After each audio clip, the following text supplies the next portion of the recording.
Coming up on today's show.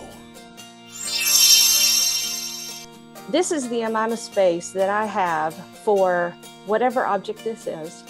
And I'm going to make decisions that will limit me to that amount of space. How in a kitchen would we use this container concept, for example? Let's take them out and pick the best ones, put them on that shelf, and the rest are going to go. The container concept today on Keeping You Organized.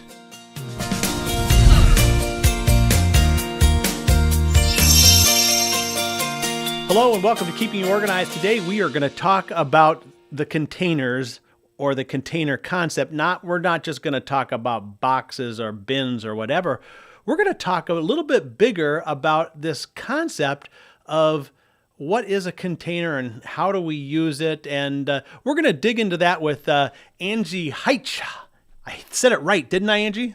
Yes. Yes, now I can't get the website, shipshapesolutions.com. Say that fast 3 times, right? It's actually shipshape.solutions. Oh, shipshape.solutions. Okay, so .solutions is one of those new domain kinds of things. So it's not .com, it's .solutions. I'm going to try it again, shipshape.solutions. There you go. Whew, okay. Well, we got that out of the way. Well, Angie, we have you on today because you like to talk a lot about this container concept, and we want to flesh this out a little bit, kind of figure out what this is and how the viewers and the listeners can benefit from it. So kind of what's your backstory on this? All right. So I listen to a lot of podcasts, this one and quite a few others, and I heard this term, the container concept. It's not original with me. Dana K. White, who's an author and blogger, her website is aslobcomesclean.com. So she talked about something that she called the container concept.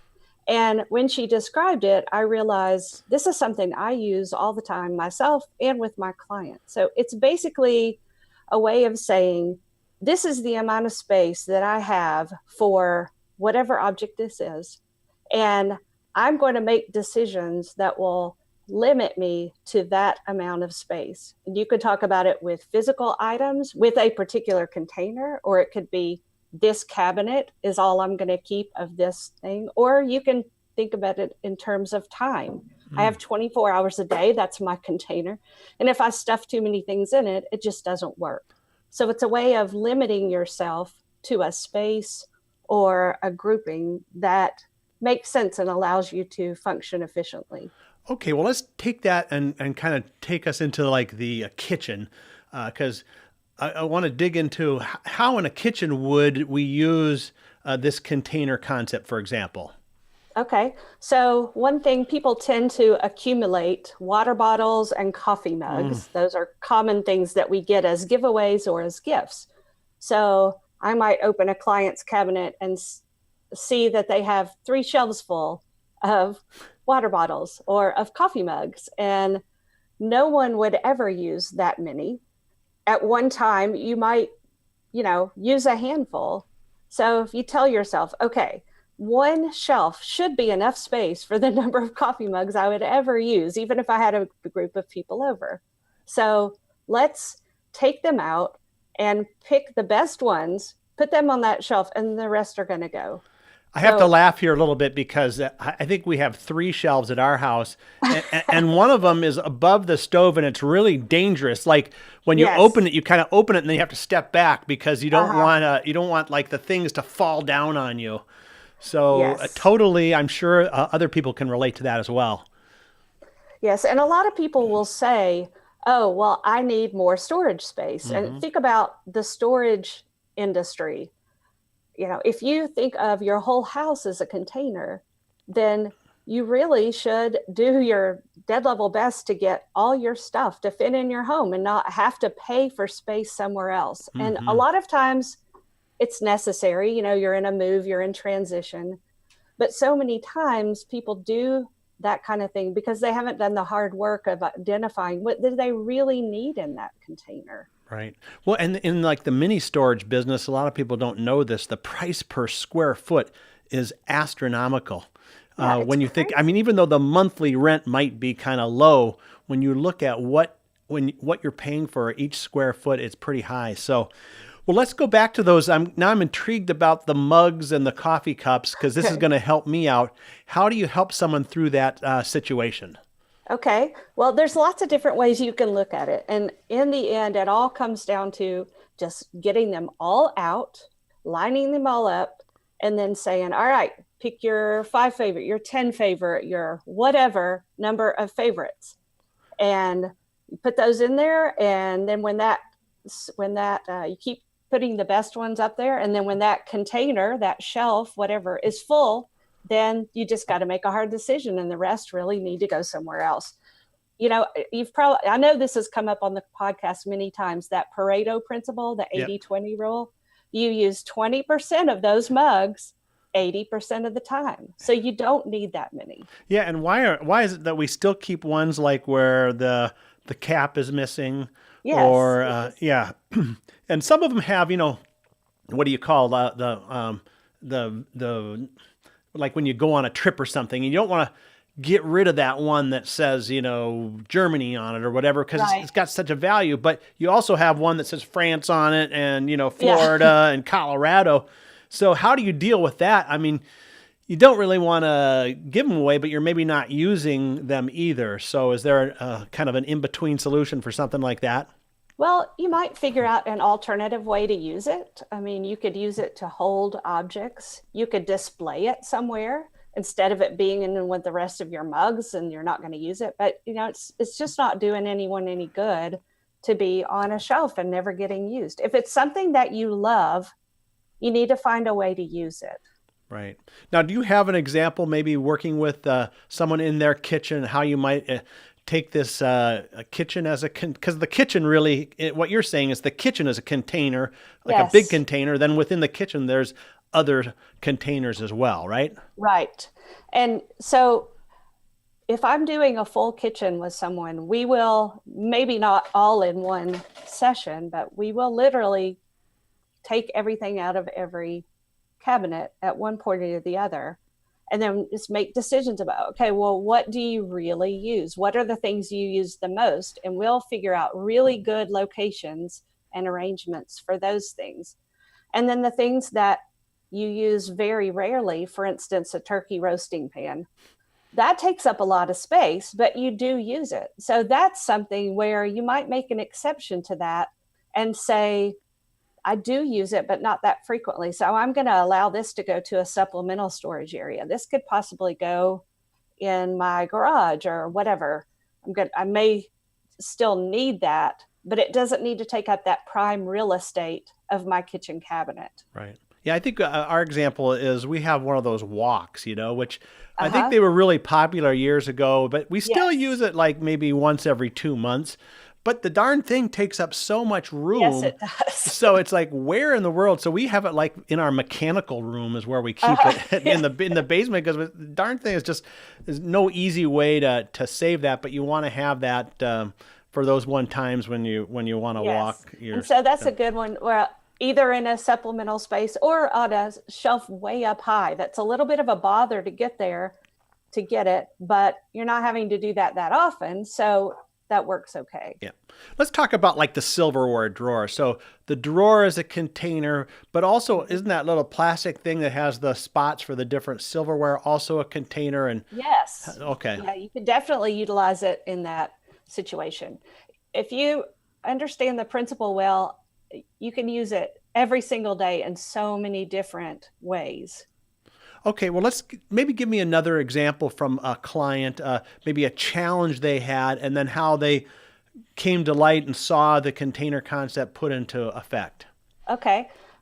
Working with a client a couple of weeks ago in their bathroom, and the bathroom counter, as in many homes, was just covered with products, all different, face stuff, nail stuff, all kinds of creams and makeup. And it was really difficult for her to even clean the bathroom because she had to clear all those things. There were cabinets full of all those kind of products too. And she had some neat containers for them. She really, really loved specialty containers. Mm-hmm. And so what I said was, number one, it's difficult for you to clean. Number two, I bet you that you're not using all these. So we pulled everything out. We grouped it into things I use every day, things I use occasionally, and then a large group of, I don't use this. I don't know why I have it. So then once we separated it that way, then we said, okay, the only thing that really needs to live on the counter is like toothbrush, soap, that kind of thing. And then everything else, we said, let's put your everyday use stuff in this very handy location. Let's put your occasional use products under the cabinet, maybe a little not quite as easy to get to. Mm-hmm. And by the time we were done, the counter was completely cleared and everything was within the container of one container for the everyday, which was a small shelf unit, and then one container under the sink for the occasional use. Right. Well, this is very similar, I think, to when we talk about in some of our other podcasts, desktop organizing. You have the papers you need right away, the ones that you need maybe frequently, and then the ones you don't need very often. And they all go in different places. So, yes. Well, listen, we're going to take a quick break here. And when we come back, I want to talk about, you touched on the idea of time as a container. And I'm kind of intrigued by that. So we'll tackle that. I'd love to talk about that. We'll tackle that after the break. Let me see if I can do it now. Angie Heitcha with... No, just Heitch. Heitch. Okay. Angie Heitch, shipshape.solutions. That's the website, and we'll be right back. Now there's a place just for you. Life can be busy, and you still have to keep it all together. That's why you like to be organized and in control. Introducing MyOrganized.life, a special place where you can get ideas and solutions to organize what's important to you, your important papers, your important decisions, your important life events. We show you the ideas and products to stay organized in your life. See what's new. Stop by and say hello. Visit us at any time at www.myorganized.life. It's just for you. MyOrganized.life by Smead. Find us at www.myorganized.life. MyOrganized.life. We're back now on Keeping You Organized, talking about the container concept. And this is more than just, find the size of a container you need and go out and buy it. This is a bigger picture thing. And we have on with us Angie Heitch from shipshape.solutions.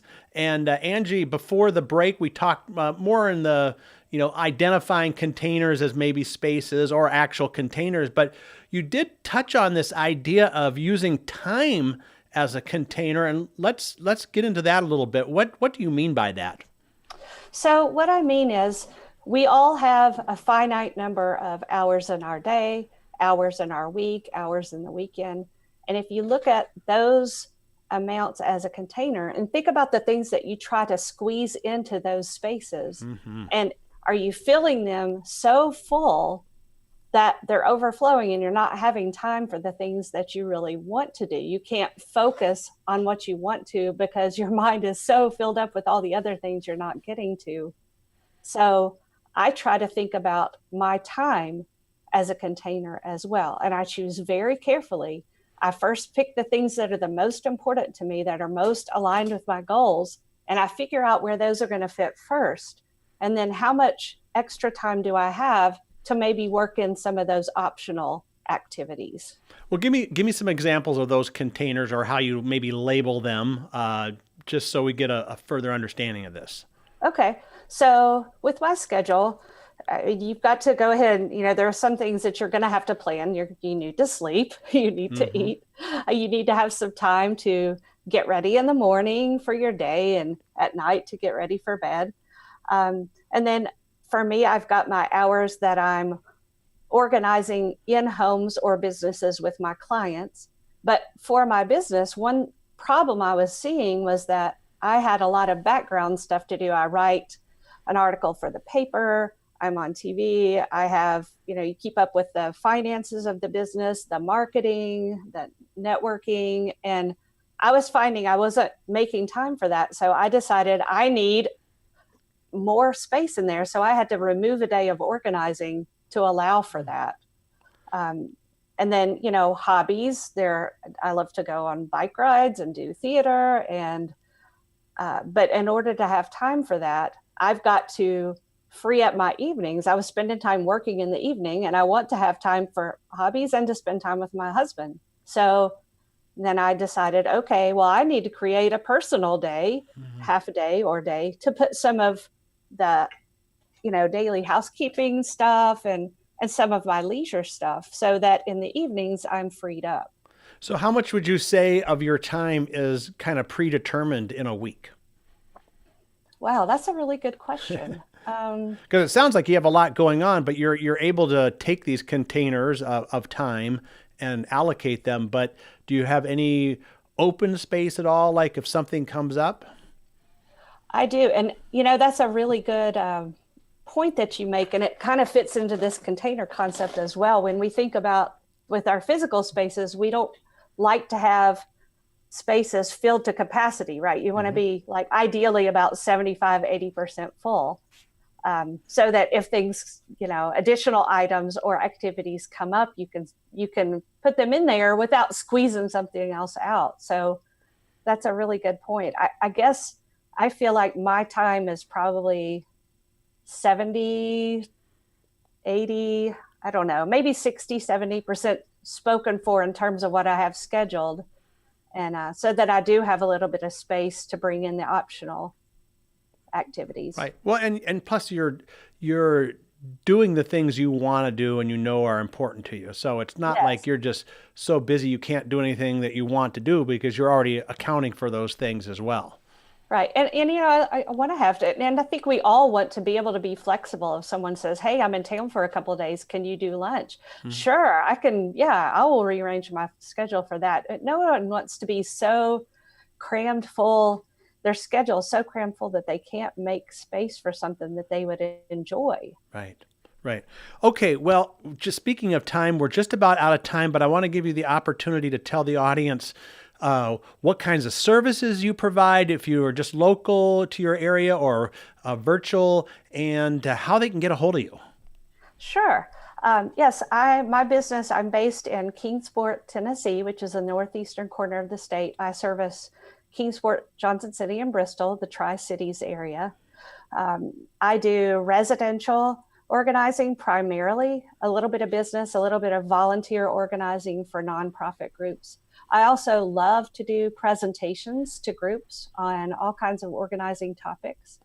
And the best way to get a hold of me is to go to my website, shipshape.solutions, and go to the contact information there. You can read more about my business, read some of my articles, and look at videos. I've got a Facebook page. You can watch my Facebook Live demos. So great. All right. Well, shipshape.solutions is the website. Angie, thank you so much for joining us today, and we'll have you back another time.